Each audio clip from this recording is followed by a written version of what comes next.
The equatorial forest reason, यह वो अध्याय है जो इस कक्षा के माध्यम से अब मैं शुरू करने जा रहा हूं, क्योंकि आप लोग हैं क्लास 5 में और यह आप लोगों के एसएसटी यानी कि सोशल स्टडीज का चैप्टर नंबर 5 है। क्योंकि अभी तक हम लोगों ने चैप्टर 1 2 3 4 कर लिया है। अब हम लोग आएंगे आगे और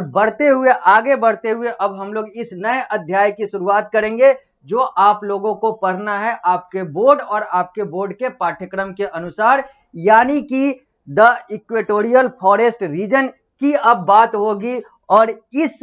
चैप्टर के तहत आने वाली हर वो चीजों पर हम लोग बात करेंगे, हर वो चीजों की बात होगी जो आप लोगों को पढ़ना है, जो आप लोगों को आपके कक्षा 5 में इस अध्याय के अंतर्गत पढ़ना है। सामने जो यह आप लोगों को दिख रहा है यह पृष्ठ संख्या 34 है, जो आप लोगों के पास पुस्तक है। आप अपने पुस्तक में भी देख सकते हैं और सामने यह स्मार्ट बोर्ड के माध्यम से तो आप लोगों को दिख ही रहा है। तो मैं अब इस अध्याय को शुरू करने जा रहा हूं, यानी कि अब बात करेंगे हम लोग द इक्वेटोरियल फॉरेस्ट रीजन की, यानी कि भूमध्य रेखीय वन क्षेत्र जो है, अब उसकी बात हम लोग करेंगे और यहां पर बात करेंगे कि आखिर यह है तो है क्या, द इक्वेटोरियल फॉरेस्ट रीजन का कंसेप्ट क्या है। तो अब हम लोग आगे बढ़ते हैं इसी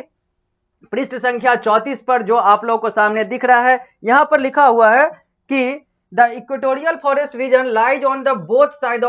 of the equator. The equatorial forest reason lies on the both side of the equator. ये जो इक्वेटोरियल फॉरेस्ट रीजन है ये इक्वेटर के दोनों साइड, यानी कि नॉर्दर्न हेमिस्फीयर और साउदर्न हेमिस्फीयर दोनों साइड में लाई करता है, यानी कि दोनों साइड में एग्जिस्ट करता है, यानी कि दोनों साइड में यह है इक्वेटोरियल फॉरेस्ट रीजन। इक्वेटर के दोनों साइड का मतलब है नॉर्दर्न हेमिस्फीयर नॉर्थ पोल वाले साइड और साउदर्न हेमिस्फीयर साउथ पोल वाले side. It fall in the torrid zone and is very hot and wet. और जैसा कि हम लोगों ने पिछले कक्षा में देखा था और पिछले चैप्टर में हम लोगों ने पिछले अध्याय में देखा था कि जो इक्वेटर के बगल में जो टेम्परेचर जोन होता है वो टॉरिड जोन या फिर हॉट जोन कहलाता है, चाहे वो नॉर्दर्न हेमिस्फीयर में ऊपर हो या साउदर्न हेमिस्फीयर में नीचे हो। और यहां पर हम लोग बात कर रहे हैं कि ये जो इक्वेटोरियल फॉरेस्ट रीजन है ये भी इक्वेटर के दोनों साइड होता है, तो यानी कि यह हॉट जोन यानी कि टॉरिड जोन में लाई करता है। वही यहां पर लिखा हुआ है कि it falls in the torrid zone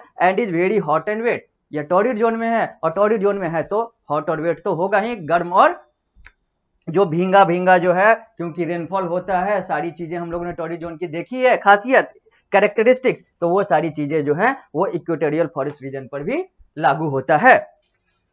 When you look at the map carefully, you will find that the continents that fall in this region are South America, Africa and south east Asia. अगर आप लोग मानचित्र को देखेंगे, अगर आप लोग map को देखेंगे तो आप लोग यह देखेंगे कि जो 7 महादेश है, 7 महादेश में से 2 महादेश जो है इस इक्वेटोरियल फॉरेस्ट रीजन में लाई करता है और एक महादेश का कुछ हिस्सा जो है वो इस इक्वेटोरियल फॉरेस्ट रीजन में लाई करता है, यानी कि वो जो 2 महादेश है वो है साउथ अमेरिका और अफ्रीका, जबकि एशिया महादेश का जो साउथ ईस्ट यानी कि दक्षिण पूर्व जो हिस्सा है वो इस महादेश में लाई करता है, इस महादेश में इस रीजन में लाई करता है, यानी कि ये 2 महादेश इस इक्वेटोरियल फॉरेस्ट रीजन में साउथ अमेरिका और अफ्रीका, और जबकि साउथ ईस्ट एशिया यानी कि एशिया महादेश का साउथ ईस्ट पार्ट जो है वो इस इक्वेटोरियल फॉरेस्ट रीजन में लाई करता है। यानी कि अगर मानचित्र के आधार पर हम लोग चले, अगर हम लोग वर्ल्ड को देखें, संसार को देखें, तो संसार के 7 महादेश में से 2 महादेश जो एक साउथ अमेरिका है और जो अफ्रीका है वो द इक्वेटोरियल फॉरेस्ट रीजन वाले क्षेत्र में आता है, और एशिया का कुछ हिस्सा जो इसके दक्षिण पूर्व हिस्से हैं यानी कि south east part of the Asia, south east Asia जो है वो भी द इक्वेटोरियल फॉरेस्ट रीजन में लाई करता है। आगे,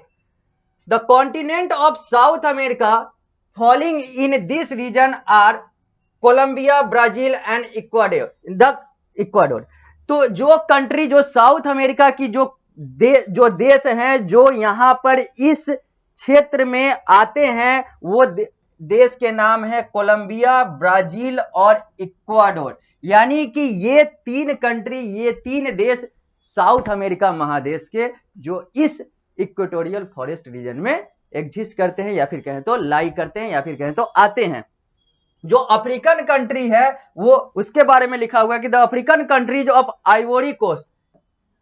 coast, Ghana, Liberia, Nigeria, Congo and Guinea जो है लाई इन दिस रीजन, वो सब इस द इक्वेटोरियल फॉरेस्ट रीजन में आते हैं, के क्षेत्र में आते हैं। जबकि South East Asian countries such as Indonesia, Malaysia and some part of India fall in this region. जबकि हम लोग अगर एशिया के साउथ ईस्ट एशियन क्षेत्र की बात करें, एशिया महादेश के साउथ ईस्ट की जो हम लोगों ने पहले बात की थी, तो उसमें 2 देश जो है वो इंडोनेशिया और मलेशिया आता है, और कुछ हिस्सा जो है वो भारत का भी आता है इस द इक्वेटोरियल फॉरेस्ट रीजन के अंतर्गत। यानी कि जो द इक्वेटोरियल फॉरेस्ट रीजन है वो both side of the equator lie करता है। यह टॉरिड जोन में आता है। टॉरिड जोन चूंकि हॉट एंड वेट होता है, गर्म और भींगा भींगा, यानी कि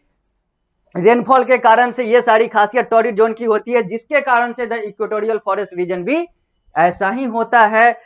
अगर हम लोग महादेश की बात करें तो साउथ अमेरिका के इक्वाडोर, ब्राजील और कोलंबिया इस रीजन में लाई करता है। अफ्रीका का Ivory Coast, Ghana, Liberia, Nigeria, Congo and और गुयेना जो है वो इस रीजन में, इस क्षेत्र में आते हैं। और साउथ ईस्ट एशियन कंट्रीज जैसे कि इंडोनेशिया, मलेशिया और कुछ हिस्सा अपने देश भारत का भी इस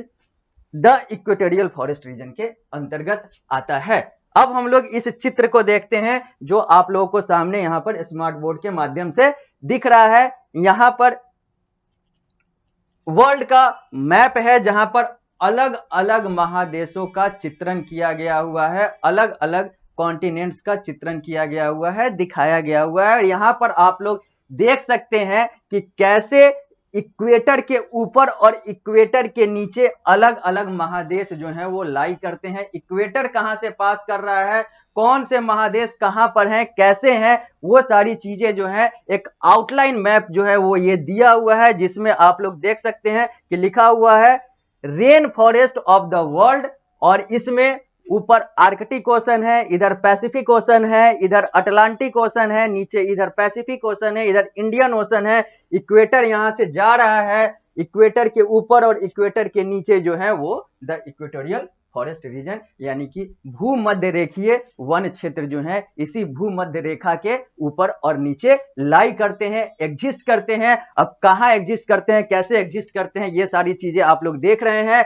Arctic ocean, Pacific ocean, Atlantic ocean, Indian ocean, ये सारी चीजों के बारे में हम लोग ऑलरेडी बात कर चुके हैं कि हमारे पूरे दुनिया में अर्थ की अगर बात करें तो हमारे पास 5 ओशंस और 7 कॉन्टिनेंट्स हैं, और इन सब की बात हम लोगों ने पहले अध्याय में कर रखी है। तो यहां पर ये सारी चीजें आपको समझने में और ज्यादा आसान होगी कि कैसे Pacific ocean, Atlantic ocean, Arctic ocean, Indian ocean जो यहां पर दिख रहा है, पैसिफिक ओशन इधर भी यहां पर भी है, और कैसे इक्वेटर जो है पास कर रहा है, और इक्वेटर के ऊपर नीचे जो है वो इक्वेटोरियल फॉरेस्ट रीजन होता है, जैसा कि यहां पर लिखा हुआ है। यानी कि इसी इक्वेटर के ऊपर और इसी इक्वेटर के नीचे इक्वेटोरियल फॉरेस्ट रीजन, और इसी इक्वेटर के ऊपर और नीचे हम लोगों ने देखा था अगर टेम्परेचर जोन की बात करें तो कौन सा जोन आता था, तो हॉट जोन। हॉट जोन को टॉरिड जोन भी कहते हैं। तो इसका मतलब यह हो गया कि टॉरिड जोन में ही equatorial forest region, the equatorial forest region lie करता है, एग्जिस्ट करता है। आगे बढ़ते हैं। अब हम लोग बात करेंगे क्लाइमेट का, यानी कि अब हम लोग बात करेंगे यहाँ के जलवायु का। और क्लाइमेट कोई अब नई चीज नहीं रह गई है आप लोगों के लिए, क्योंकि पिछले अध्याय में क्लाइमेट के बारे में हम लोगों ने हर वो बातें पढ़ ली है। मैंने आप लोगों को हर वो बातें बता दी है जो आप लोगों को आपके PSBI यानी कि आपके बोर्ड के पाठ्यक्रम के अंतर्गत पढ़ना है एक अध्याय में। तो अब हम लोग द इक्वेटोरियल फॉरेस्ट रीजन के क्लाइमेट की बात करेंगे, यानी कि यहाँ के जलवायु की बात करेंगे कि आखिर यहाँ का जलवायु होता तो होता कैसा है, क्लाइमेट आखिर यहाँ का कैसा होता है। तो अब हम लोग आगे बढ़ते हैं और बात करते हैं क्लाइमेट का। लिखा हुआ है पृष्ठ संख्या हम लोग 34 पर है, जो आप लोग सामने देख रहे हैं, और साथ ही साथ आप लोग अपने पुस्तक में भी देख ही सकते हैं। तो क्लाइमेट के बारे में लिखा हुआ है, this region receives direct sun rays almost throughout the year and has days and night of equal duration. अब क्लाइमेट तो वही होगा ना जो टॉरिड जोन का होता है, और टॉरिड जोन के क्लाइमेट्स हम लोग पहले देख चुके हैं, तो उसी चीज को फिर से रिपीट कर देते हैं, तो वही हमारा द इक्वेटोरियल फॉरेस्ट रीजन का लगभग सा क्लाइमेट हो जाएगा, जलवायु हो जाएगा, वही लिखा हुआ है, उसी को फिर से रिपीट कर लेते हैं। This region receives direct sun rays, इस क्षेत्र में सीधा जो है सूर्य का किरण पड़ता है almost throughout the year, पूरे साल तक लगभग, and has day and night of equal duration, और यहाँ पर दिन और रात लगभग बराबर अवधि का होता है, बराबर समय का होता है, इक्वल ड्यूरेशन का होता है। It has a very high level of humidity as there is extensive evaporation of water from the river, pond, seas and plants. यहां पर ह्यूमिडिटी यानी कि नमी बहुत ज्यादा होता है, क्योंकि यहां पर गर्मी होती है, टॉरिड जोन है, ये सारी बातें हम लोगों ने पहले देख रखी है कि गर्मी है, वहां पर पानी जो है भाप बनकर ऊपर जाएगा, फिर जाकर ऊपर से नमी और ये सारी चीजें हैं, और फिर यहाँ पर बारिश भी बहुत ज्यादा होगा, रेनफॉल होगा, ये सारी चीजें जो हैं वो यहाँ का जलवायु है, यहाँ का क्लाइमेट है, इसी तरह का जलवायु, इसी तरह का क्लाइमेट है। This result into the formation of cloud which rise slowly and around 4 o'clock in the afternoon rainfall take place accompanied by thunderstorm. अब यहाँ पर क्या है कि अब ये सारी चीजें हो रही है, ह्यूमिडिटी है, बहुत ज्यादा नमी है, ह्यूमिडिटी को नमी कहते हैं, बहुत ज्यादा नमी है, सारी चीजें हैं, पानी ऊपर जा रहा है, गर्मी बहुत ज्यादा है, तो इवेपोरेट हो रहा है, फिर ऊपर जाएगा, तो ऊपर जाएगा तो बादल बनेगा, अंग्रेजी में क्लाउड, तो यहाँ पर बादल बनेगा, बादल बनने के बाद धीरे धीरे वो चीजें जो हैं वो बारिश का फॉर्म लेगा, यानी कि वो रेनफॉल के फॉर्म में आएगा, और लिखा हुआ है, कहा जाता है कि लगभग 4 बजे यानी कि दोपहर के 4 बजे लगभग डेली ही मान लीजिए प्रतिदिन 4 बजे दोपहर के यहाँ पर इस क्षेत्र में रेनफॉल होता है, यानी कि वर्षा होती है, बारिश होती है, और उसके बाद वही चीजें जो हैं, बादल का गरजना, बादल का फटना, ये सारी चीजें जो हैं, ये सारी चीजें भी इसी बारिश के साथ साथ होती है। आगे, this kind of rainfall is typical to the equatorial region and is known as tropical thunderstorm,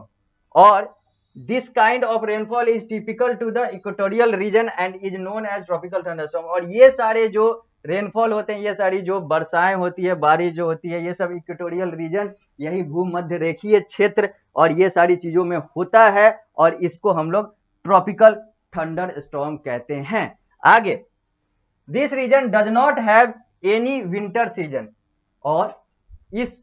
क्षेत्र में, भूमध्य रेखीय क्षेत्र में